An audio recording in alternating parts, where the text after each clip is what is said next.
Dalawa. Ang mga nanghihi. Ang laki nito, di ba? Dalawa. So yan mga idol, nandito tayo ngayon sa dam. Nakarating lang natin. So yan, high tide, pa-low tide pa lang. Tingnan nyo yung tubig. Ngayon, parati yan dyan. May naiiwan ng mga isda. Ngayon, titingnan natin kung meron nga. Simula tayo dito sa gilid. Punta doon. So, let's go. Tingnan natin.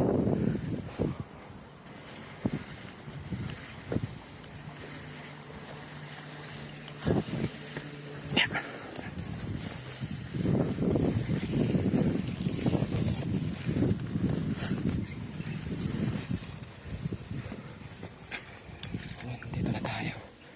Medyo malabo pa dito. Ayun. Meron. Ayun. Anong isda kaya ito? Ganito nangyayari kasi pagka low tide dito, lods. Ito, ayan. Isa to. Ayan.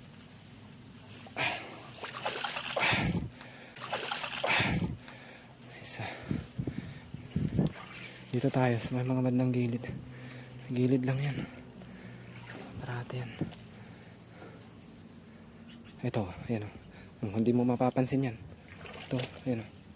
Ayan, buntot to. Ayan. Oh, di ba? Oh. Ayan. Ay, ang laki. Grabe. Ang laki nito mga idol. Dalawa. Ganito dito mga lods. Pagka, pagpalutay, tignan nyo kasi. Ibig sabihin, pababa na yung tubig. Marka. Meron pa yan. Dahan-dahan lang tayo. Baka makatakas eh. Ayan o. Ito. Muntik ka pang hindi makita. Ayan o. Sumisiksik lang sila yan dito. Oh. Ang mga nanghihina na pero buhay pa. Oh. Buhay pa to. Ayan o. Ito. Ayan o. Kita nyo agad. Kita nyo yung agad no. Ayan o. Dalawa. Ay, ilan na? Apat na. Naka-apat na agad tayo mga idol. Apat na. O yan o. Tingnan nyo. Yan pa. Apat na. Yan o. Hindi lang natin mabidyohan ng maayos mga idol. Oh. Yan o. Pag di natin nakapulot ito mga idol, posible mga mamatay ito dito. Kasi mawawalan to ng tubig. Kumbaga natrap na sila dito. Pababa na yan. Mamaya wala ng tubig dito. Murado. Pag hindi sila nakasabay sa pagbaba ng tubig, wala. Mawawalan sila. Matay. Ayan o. Ayan o. Ito. O diba? Sabi sa inyo eh. Ayan o. Ayan o. Ayan o. Buhay pa o. Buhay pa yan. Pero mabilis na lang hulihin. Kasi parang nawawala na sila ng sa tubig. Ayan, naka-anim na tayo.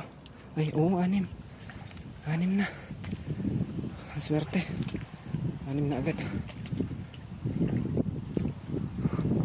Parati yan sa may mga masiksikan lang sila. Ayan, mukhang wala na dito. Mukhang wala na mga idol. Ayan. Wala na. Ayan to. 6. Grabe. 6 agad o. Ayan o. Ang close up natin mga idol o. Baka sabihin nyo patay na yan. Mga buhay pa yan o. Mga nanghihina na lang. Kasi mawawala na sila ng tubig dito. Pero para sa atin naman okay naman kasi nahuli na natin ng mga mabilis. Mas mabilis na natin nahuli.